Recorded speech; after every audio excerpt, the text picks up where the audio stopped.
Cròniques de Gothel. Capítol 163. Carga frontal contra el tsunami de sang.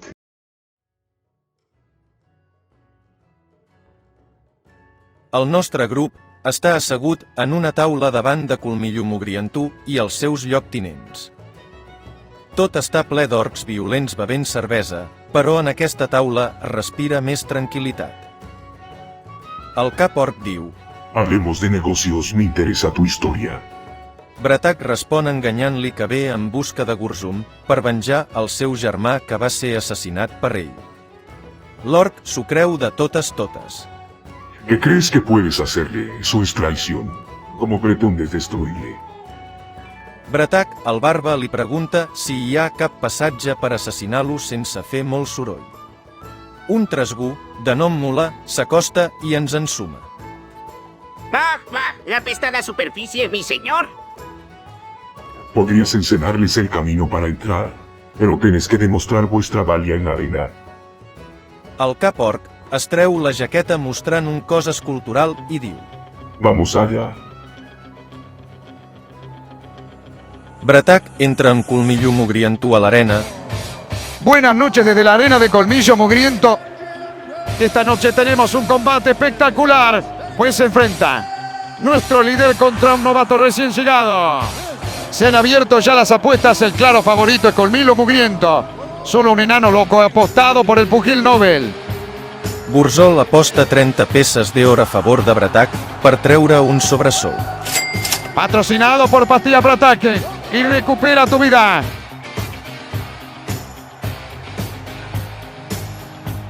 El árbitro les recuerda que no están obligados a matar al adversario, pueden dejarlo vegetal solamente. El combate más brutal de la noche va a dar comienzo después del saludo de estas dos bestias de la naturaleza.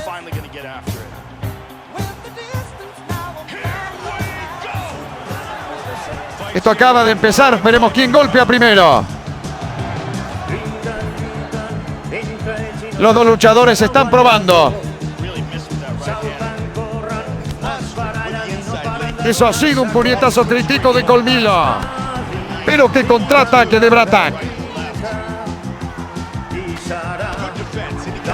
Colmillo intenta la presa, pero Bratak se defiende. Qué gran movimiento de piernas para tirar al piso a Colmillo. Ahí lo tiene a su merced. Está jugando con él. Oh.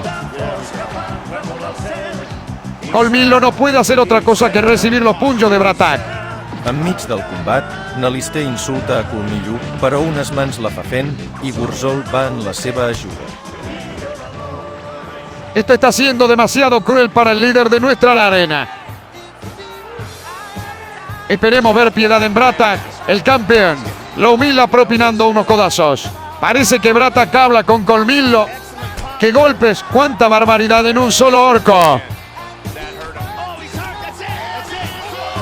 Y paran el combate. ¡Qué gran pelea hemos visto!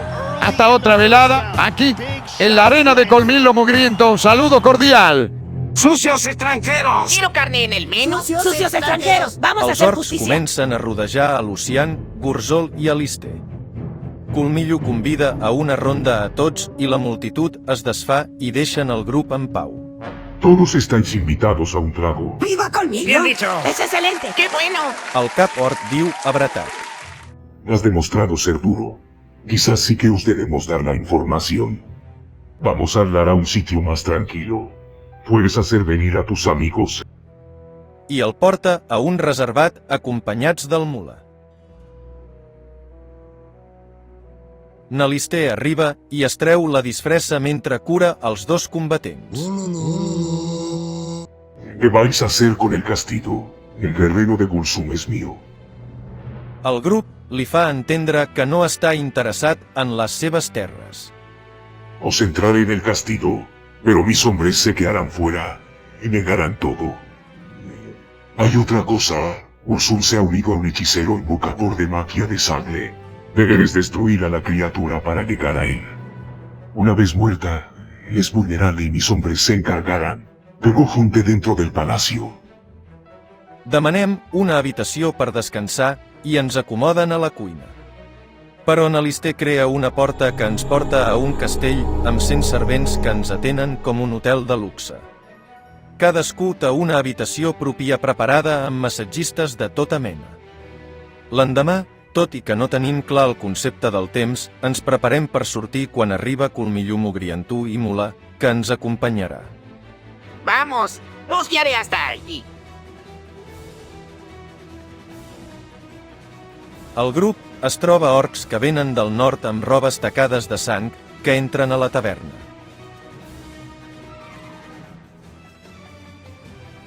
Els valents guerrers van cap a la fortalesa.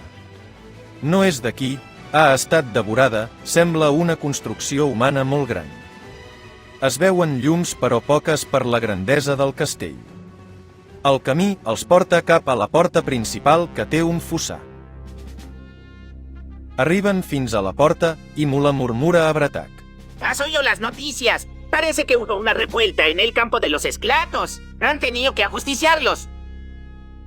Mula va cap a la porta i parla, i la porta s'entreobre.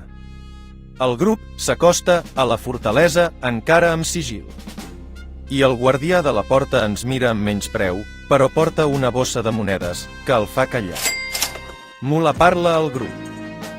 Tendré que cruzar el patio, pero todos los guardias no son como este. Mucha suerte.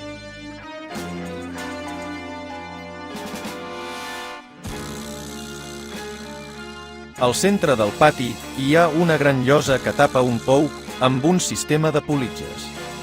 Mula assenyala unes escales i li diu al grup que baixi per allà. Chicos, es aquí. I amb sigil, tot l'equip passa quan els guardes no els veuen. Hi ha un pany a una porta que el coronel l'obre amb les seves eines. Arriben a un passadís de roca, avançant cap a una mena de presó. Hi ha gàbies amb guargós dins. Tots passen entre ells. Quan comencen a bordar sentim passos per on hem vingut. El camí ens porta cap a un cul-de-sac amb una escala de pedra que descendeix.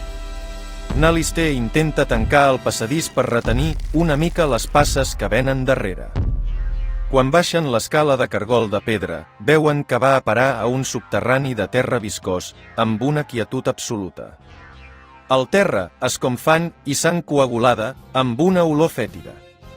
De sobte dues criatures com mosquits grans es llencen contra en Lucian però les enfila amb les dues dagues. El grup segueix avançant i veu que les parets estan també amb sang i ossos. Tot el grup arriba a una sala circular, amb una claraboia, amb un monòlit de carn i restes orgàniques gran al centre.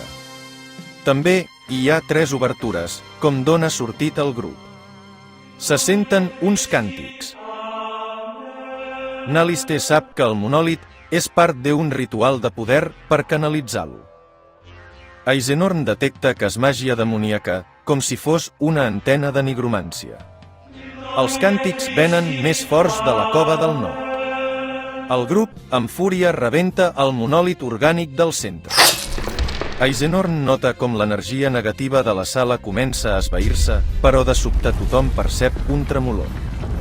De l'obertura de la dreta alguna cosa negra s'acosta i comença a filtrar-se sang pel terra. En un instant, entra un tsunami de sang i fetge i som arrastrats per la trompa.